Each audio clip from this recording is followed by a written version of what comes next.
and welcome back, or welcome if you're here for the first time. Now, it's been a while since I made a video for this channel. I'm very sorry about that, but here is a new video and it's going to be a bit different. I wanted to talk a bit about my favorite brushes on Procreate. This is something that I get asked quite a few times, especially on my courses, like what kind of brushes do I use or what do I recommend, and I thought of making a video about that. Now, most of the brushes I'm going to mention here are from Procreate, but I will mention as a bonus some others that I use quite a lot. And so yeah, I have here my iPad and let's talk a bit about brushes. Alright, so first of all, one of the things you might have noticed already is that there was a new update on Procreate, and now we actually have more than one library, and you can create your own libraries for the brushes. So we have the classic library and Procreate library where we have all the new brushes. And to be honest, some of the brushes I still use are from the classic library because I just got too used to them. So for example, here in the inking category, I really like the Studio Pen. This is the one I use for most of my line art. I have quite a lot of stabilization in this one, as you can see, and this is something you can set up yourself. So yeah, we got the inking pen, and if I feel like having some more texture, I also really like the dry ink or the ink bleed, but the dry ink I think shows more interesting textures. So there we go, see? This one is very smooth, while this one shows us some more texture that I really like. So it's totally a matter of preference or even what you're doing at the time. Like, do you want to have a more traditional look, let's say, to your art, or do you want it to be as smooth as possible? So for inking pens, this is it. Then still on the classic library, I really like on the artistic tab, I really like the Hearts and Aurora. For example, let me change here the color. So Hearts has this very textured look, right? And depending on the pressure you add, you'll add more opacity or less opacity to it. And I really like to use this for clouds. I think this is a great texture to draw clouds in the sky. And it's a very simple and easy way to do it by using the Hearts texture. And of course you can also just customize it more to your liking, but I find that every time I want to draw clouds in a painting of mine, in a drawing of mine, I will use the Hearts brush. It's really comfortable to use, it's really easy, and you have clouds in no time. Then I also really like the Aurora. So this one has color dynamics. So as you can see, as I'm using it, I have different tones here, and then I can choose another color. Let's go for red. And you have here some changes in colors. Now, what do I use this one for the most is to draw flowers. So I have a field of flowers, for example. I like to use that on my background, especially when I want to draw simple backgrounds. I will use this brush to add some flowers. So for example, let me make this a little bit bigger. And there we go, we have here a bunch of flowers. And now I can just pick like the white and go here and add some buttons here and there, see? And of course I can even go below it and add some foliage.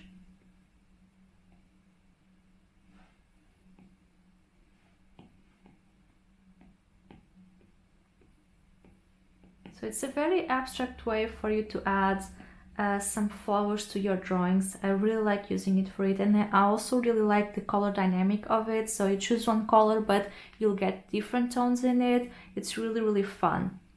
Alright, so from this library, I think these are the ones I use the most. I'm not an artist that uses a whole lot of brushes. I am very I'm very tame with that. I know that other artists enjoy using many brushes for different kinds of work, for different kinds of texture and all of that. As with everything in my art, and as well in teaching, I like to keep things very simple. So these are my main brushes. For sketching, I don't usually use any sketching brush from Procreate, but besides that, I just want to show you here a few things. For example, when I'm feeling a bit lazy and I want a simple background, I like to use these texture ones. For example, the grid for a very simple, let's say I want a background that is a wall with some tiles. I like to use this one. Very simple and easy to use, and you can very lazily make a background. Same thing with this one, the Victorian one. Yeah, the Victorian, the grid, decimals more or less, but yeah, I like to go through these textures. You also have sometimes the elements that can have very cool textures. Let me try and find here. Yes, the vintage one. So you got also the fever that I really enjoy to use. The newsprint can be fun to add texture to character clothes, for example. So yeah, those are others, especially for backgrounds and you want to be lazy and you just want to make something in the background. So we can go to the vintage tab. There are a lot of options here. My favorite is fever and newsprint to add some kind of texture to clothes and outfits. Or you can also go to the textures, and I really like using the Victorian or the grid one. But yeah, there are a lot of options. The tessellated is also very nice for some texture on the clothes. If you're a bit lazy with making and creating your own textures, Procreate will have quite some handy brushes for that, and they can be very fun. Alright, so this is it from the classic library. Now from the Procreate library, which is the new one, there we go. I have a few of them. I think it's just 2 of them. As I said, I haven't really used this a lot yet, mostly because I'm using others, and you know how it is. Once you create a habit, it's a bit hard to change it. But there are a few here that I think were kind of missing and are very useful. So first of all, and although I haven't used this one quite a lot yet, let me just hide this and create a new one. So the first one is from the Pencils tab, and it's the Pelion brush that I really like the texture. Let me make it bigger. So this is very similar to a sketching brush I used before, and I'm starting to use this one more often. So instead of using the one I downloaded before, I can just use this one. Since it's so similar, I really like the texture of it. It's really fun. And then we also got, let me see if I remember where it is. Where is it? Is it the charcoals? Not the charcoals. Alright, so yeah, in the Basics tab, we got the mint brush one. And what I liked about this one is the noisy aspect.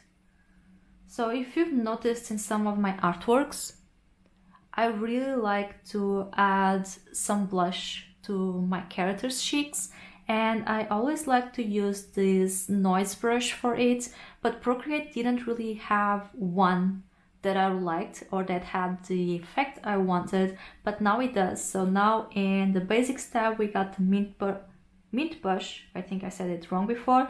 It's the mint brush brush and it's great for that noise effect. Even if you want to just add a little bit of texture, noisy texture on top of your artwork, this one does it very well. So yeah, this is another one that I'm starting to use more often instead of the one that I downloaded, which I honestly don't remember anymore where I got it from. So it's great that now we have one on Procreate. Another thing that I wanted to mention is that in this new Procreate library, we have a lot more traditional looking brushes. So for like watercolors, oil paint, pastels, markers, gouache, and they look very, very good. And speaking of which, these are the brushes I like the most on Procreate. They come with Procreate already, but there are others that I very often use, and this is more as a bonus that I did download or bought from someone else, which is specifically the Volume 3 brushes from Olio, and these are all based on pastels and markers.